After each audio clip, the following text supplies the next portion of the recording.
Hi എല്ലാവർക്കും നമസ്കാരം. ദാവീദ് വീണ്ടും പഞ്ച്. ഞാൻ ഇതിന്റെ കുറെ ടീസറും ട്രെയിലറും മറ്റു കാര്യങ്ങളൊക്കെ വരുമ്പോൾ തന്നെ ഏറ്റവും പ്രതീക്ഷയോടെ കാത്തിരുന്നത് നമ്മുടെ ആന്റണി വർഗീസ് പെപ്പെ. ആ മനുഷ്യന്റെ പഞ്ച് ഒരു രക്ഷയില്ല. അതുപോലെ തന്നെയാണ് ദാവീദില്. എന്താ പഞ്ച്! ഇടിങ്ങനെ അടിക്കുമ്പോൾ നമുക്ക് കൊള്ളുന്ന പോലെ അങ്ങനെ ഫീൽ ചെയ്യും.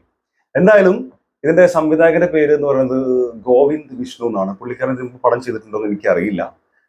ഞാൻ ആദ്യമായിട്ടാണ് ആ പേര് കേൾക്കുന്നത്. പക്ഷെ ഞാൻ കുറെ സെർച്ച് ചെയ്ത് നോക്കിയപ്പോഴൊന്നും ഇങ്ങനെ വേറെ സിനിമകളൊന്നും അതിൽ അങ്ങനെ വന്നായിട്ട് കണ്ടില്ല. ഇനി എന്റെ അറിയില്ലായ്മയാണെങ്കിൽ ക്ഷമിക്കുക. വേറെ സിനിമ ചെയ്തിട്ടുണ്ടെങ്കിൽ അറിയുന്നതെന്ന് കമന്റിൽ രേഖപ്പെടുത്തുക. എന്തായാലും ഗംഭീരമായിട്ടുള്ള വർക്കാണ് ദാവീദിൽ ചെയ്തു വെച്ചിട്ടുള്ളത്. നമ്മൾ പ്രതീക്ഷിച്ചത് എന്താണോ അത് കറക്റ്റ് ആയിട്ട് കിട്ടിയിട്ടുണ്ട്. ഒരു പക്ഷെ ചില സ്ഥലങ്ങളിൽ അതിന്റെ മുകളിലും കിട്ടിയിട്ടുണ്ട്. നമ്മൾ പറയാം അതുക്കും മേലെ എന്ന് പറയുന്ന പോലത്തെ സാധനങ്ങളും കിട്ടിയിട്ടുണ്ട്. സോ ദാവീദ് എന്നെ സംബന്ധിച്ച് നല്ലൊരു ഗംഭീരമായിട്ടുള്ള സിനിമയാണ്. അതിൽ യാതൊരു ഡൗട്ടും ഇല്ല. ഈ സ്പോർട്സ് സിനിമകൾ കാണുന്ന സമയത്ത് വളരെ ക്ലീഷയായിട്ടുള്ള ചില സാധനങ്ങൾ ഉണ്ടാവും. നമുക്കറിയാം ഇത് ഇങ്ങനെയാണ് സംഭവിക്കുക, ഇന്നയാള് ഇങ്ങനെ ചെയ്യുന്നു, അയാൾ അതിൽ വിൻ ചെയ്യുന്നു. അതിൽ ക്ലീഷയായിട്ടുള്ള പല എലമെന്റുകളെയും മറിച്ചിടാൻ ഇവർക്ക് പറ്റിയിട്ടുണ്ട്. അത് എസ്പെഷ്യലി ഇതിന്റെ ക്ലൈമാക്സ് ഭാഗത്തൊക്കെ ചില സാധനങ്ങളൊക്കെ അവർ മറിച്ചിട്ടുണ്ട്. എന്നാൽ നായകനിൽ നിന്ന് നമ്മൾ എന്താണ് എക്സ്പെക്ട് ചെയ്യുന്നത്, ആ എക്സ്പെക്ടേഷൻ റീച്ച് ചെയ്തിട്ടുണ്ട്. നമുക്ക് നല്ല സാറ്റിസ്ഫാക്ഷൻ കിട്ടുന്നുണ്ട്. ആ രീതിയിൽ തന്നെയാണ് എൻഡ് ചെയ്തിട്ടുള്ളത്. ആൻഡ് ബോക്സിംഗ് എന്ന് പറയുന്നത് എടുത്തു പറയേണ്ടതിന്റെ ക്ലൈമാക്സിലുള്ള ഒരു 12 റൗണ്ട് ബോക്സിംഗ് കാണിക്കുന്നുണ്ട്. എൻ്റെ പൊന്നോ, എന്ത് സാധനമാണെന്ന് അറിയാം. തീ ഐറ്റം, തീ ഐറ്റം. അത് ആ ഒരു ക്ലൈമാക്സിന് വേണ്ടി നിങ്ങൾക്ക് ധൈര്യമായിട്ട് സിനിമ കാണാം എന്നാണ് പറയാൻ തോന്നുന്നത്. കാരണം അത്ര ഗംഭീരമായിട്ടാണ് ക്ലൈമാക്സ് അവർ ചെയ്തു വെച്ചിട്ടുള്ളത്. അതിലൊരു 8-9 റൗണ്ടൊക്കെ ആവുന്ന സമയത്ത് ഭയങ്കര ഫാസ്റ്റ് ആയിട്ട് നമ്മൾ ഒറിജിനൽ ആയിട്ട് ഈ ബോക്സിംഗ് കാണുന്ന ഒരു ഒരു എന്താ പറയുക, ഒരു ആംബിയൻസ് ഉണ്ടല്ലോ, അതവർ നന്നായിട്ട് ക്രിയേറ്റ് ചെയ്തിട്ടുണ്ട്. പിന്നെ ഇതൊരു കീടിലൊരു പഞ്ച് ഉണ്ട്. അതായത് ഓപ്പണന്റ്, ഇതിന്റെ മെയിൻ ഓപ്പണന്റിന് നേരെ അല്ലെങ്കിൽ അതിന് മുകളിൽ നായകൻ അങ്ങോട്ട് ആധിപത്യം സ്ഥാപിക്കുന്ന ഒരു സാധനമുണ്ട്. ഇങ്ങനെ പഞ്ചടിന് സ്ലോ മോഷനിൽ വരുന്ന സാധനം രോമങ്ങനെ എണ്ണീട്ട് വെക്കും. അതൊരു സാധനം ഉണ്ട് അതിൽ. അത് എന്താ എനിക്ക് മനസ്സിന് പോകുന്നില്ല. ആ സമയത്തുള്ള പെപ്പയുടെ ആറ്റിറ്റ്യൂഡും അതൊക്കെ ഗംഭീരമായിരുന്നു.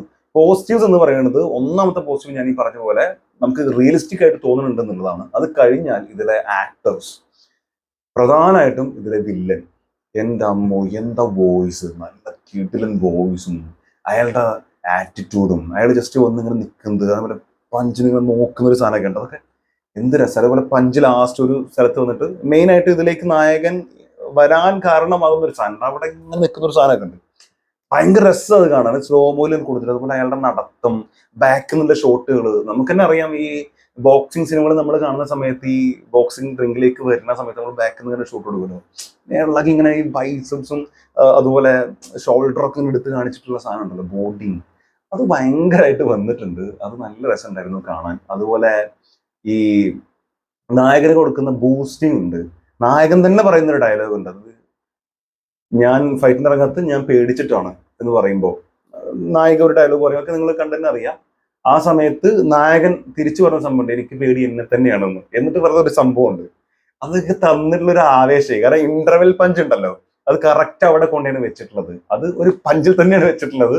അത് മാരകമായിരുന്നു. അതിനുശേഷം എന്താണ് ഇനി ഇത് അടുത്ത റൗണ്ട് ഇവൻ പൊളിക്കുമല്ലോ എന്നുള്ളൊരു തോന്നല് നമുക്ക് ഉണ്ടാക്കിയിട്ടുണ്ട്.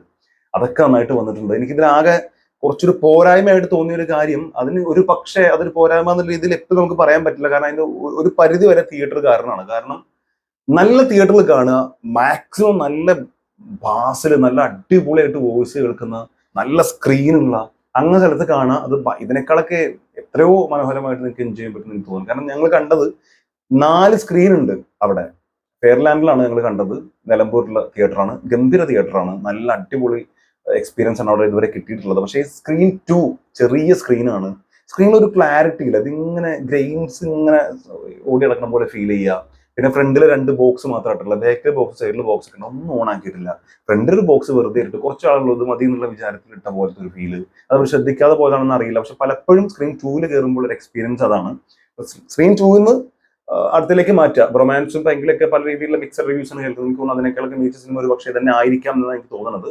അതുകൊണ്ട് സ്ക്രീൻ 2 ദയവ് ചെയ്ത് അത് സ്ക്രീൻ 1 2 3 മാറ്റുക. കാണുന്ന ആളത് കംപ്ലീറ്റ് ആയിട്ട് ആ ഒരു എക്സ്പീരിയൻസ് കറക്റ്റ് കിട്ടണ്ടേ. അതിനല്ല അവർ മ്യൂസിക് ഒക്കെ അത്ര ആഡ് ചെയ്തിട്ടില്ല. നല്ല ഗംഭീരമായിട്ടുള്ള മ്യൂസിക്കാണ്, അടിപൊളി BGM ആണ്. അതൊന്നും അത്ര നന്നായിട്ട് നമുക്ക് കിട്ടുന്നില്ല. അപ്പൊ അതിന്റെ കാരണം തിയേറ്റർ ആണെന്നാണ് ഞാൻ വിചാരിക്കുന്നത്. അതല്ലാതെ ചില സ്ഥലങ്ങളിൽ ചെറിയൊരു വലിപ്പിക്കൽ ഫീൽ ചെയ്യുന്നുണ്ട്. അതാണ് എനിക്കൊരു നെഗറ്റീവായിട്ട് തോന്നിയത്. ഒന്നാമത്തെ കാര്യം. 2, ചില സ്ഥലങ്ങളിൽ നമുക്ക് തോന്നും ഇതിനേക്കാളും അടിപൊളിയായിട്ട് ഈ പഞ്ച് കൊടുക്കാമായിരുന്നല്ലോ, നല്ല പഞ്ച് വീറും ആ സാധനം നമുക്ക് കിട്ടുമായിരുന്നല്ലോ. അത് ഒന്നുകൂടി ശ്രദ്ധിക്കണമായിരുന്നു തോന്നി. അതുകൊണ്ട് ചോദിച്ചു, ഡയറക്ടർ ആദ്യത്തെ ആളാണെന്ന് എനിക്കറിയില്ല, പക്ഷെ നല്ല വർക്കാണ്, മോശം എന്നല്ല പറയണത്. പക്ഷെ ആദ്യത്തെ ആളാണെന്ന് തോന്നുന്ന രീതിയിൽ ചില മിസ്റ്റേക്സ് വന്ന പോലെ എനിക്ക് ഫീൽ ചെയ്തു. അത് 1-2 സ്ഥലങ്ങളിലേ ഉള്ളൂ. അല്ലാത്ത പക്ഷം ദാവീദ് ഒരു അടിപൊളി പടമാണ്. മസ്റ്റ് വാച്ച്, നിങ്ങൾക്ക് കാണാവുന്ന സിനിമ തന്നെയാണ്. എനിക്ക് തോന്നുന്നു നിങ്ങൾ തിയേറ്ററിൽ ഇത് കണ്ടു കഴിഞ്ഞാൽ തീർച്ചയായിട്ടും നിങ്ങൾക്ക് നല്ല ഗൂസ് മൊമെന്റ്സ് ഒക്കെ ഉണ്ടാക്കാൻ പറ്റുന്ന, നല്ല രസമായിട്ട് ഫാമിലി ഓഡിയൻസിനും കാണാൻ പറ്റുന്ന, ഇപ്പൊ ഇടിപ്പടം എന്ന് പറഞ്ഞിട്ട് കാണേണ്ട ഒരു പടമല്ല, ഫാമിലി ആയിട്ടുള്ള ഒരുപാട് ഇമോഷൻസ്, ഒരുപാട് കണക്ഷൻസ് പറഞ്ഞു പോകുന്നുണ്ട്. അങ്ങനത്തെ ഒരു സിനിമയാണ്.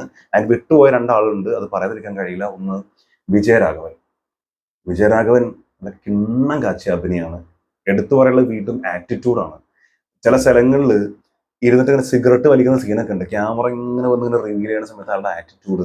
അതുപോലെ ചില സ്ഥലങ്ങളിൽ ഇരുന്നിട്ടുള്ള ഓപ്പണന്റും മറ്റുള്ളൊക്കെ ടീമായിട്ടിരിക്കുന്ന സമയത്ത് ഇങ്ങനെ ഓപ്പണന്റ് നോക്കിയിരിക്കുന്ന ചില സ്ഥലങ്ങൾ, അത് പറയില്ല, ഒരു നോട്ടം കൊണ്ട് പോലും ഞെട്ടിക്കുക എന്ന് പറഞ്ഞ പോലെ അത്ര നന്നായിട്ട് ചെയ്തിട്ടുണ്ട്. അതുപോലെ ഷൈജു കുറുപ്പ് പുള്ളിക്കാരൻ, ഇതിൽ ഒരുപാട് നല്ല രസമുള്ള കോമഡികളുണ്ട്. അതൊക്കെ പുള്ളിക്കാരനെയാണ്. പുള്ളി പാടുന്ന ഇടക്കില്ല എന്ത് കുറെ ഉടുപ്പിട്ടിരിക്കുന്ന ഉള്ളി ഉണ്ട് എന്നൊക്കെ പറഞ്ഞ ചില പാട്ടൊക്കെ ഉണ്ട്. അത് നല്ല രസമുണ്ട്. അതുപോലെ കരിമീൻ പിടിച്ചു പോകുന്ന സമയത്തുള്ള ചില പാട്ടുകളുണ്ട്. അങ്ങനെ രസമുള്ള കുറെ സാധനങ്ങളുണ്ട്. അതൊക്കെ നല്ല നന്നായിട്ട് ചെയ്തിട്ടുണ്ട്. അപ്പൊ ആ കോമഡിയൊക്കെ വർക്കൗട്ട് ആയിട്ടുണ്ട്. ഭയങ്കരമായിട്ട് പൊട്ടിച്ചിരിക്കുക എന്നുള്ളതല്ല, ഇതിന്റെ ഇടയിൽ ഇങ്ങനെ നല്ല രസമായിട്ട് നമുക്ക് എൻജോയ് ചെയ്യുന്ന കുറെ മൊമെന്റ്സ് പുള്ളി ക്രിയേറ്റ് ചെയ്തിട്ടുണ്ട്. അങ്ങനെ മൊത്തത്തിൽ നായികയാണെങ്കിലും നായിക നല്ല ഗംഭീരമായിട്ട് ചെയ്തിട്ടുണ്ട്. വളരെ നാടനായിട്ടുള്ള, വളരെ രസമായിട്ടുള്ള ഒരു കഥാപാത്രമാണ്. നന്നായിട്ട് ചെയ്തിട്ടുണ്ട്. മകളായിട്ടുള്ള ചെയ്ത ആളുകൾ എല്ലാവരും നന്നായിട്ട് ചെയ്തിട്ടുണ്ട്. സൂപ്പർ പടമാണ്. എന്നെ സംബന്ധിച്ചോളം ഒരു 7 ഔട്ട് ഓഫ് 10 കൊടുക്കാൻ പറ്റുന്ന ഒരു സിനിമയായിട്ടാണ് എനിക്ക് തോന്നിയിട്ടുള്ളത്. കണ്ടവരുണ്ടെങ്കിൽ മറക്കാതെ കമന്റ് രേഖപ്പെടുത്തുക. Thank you so much watching this video. കാണാം. കാണുന്നവരെ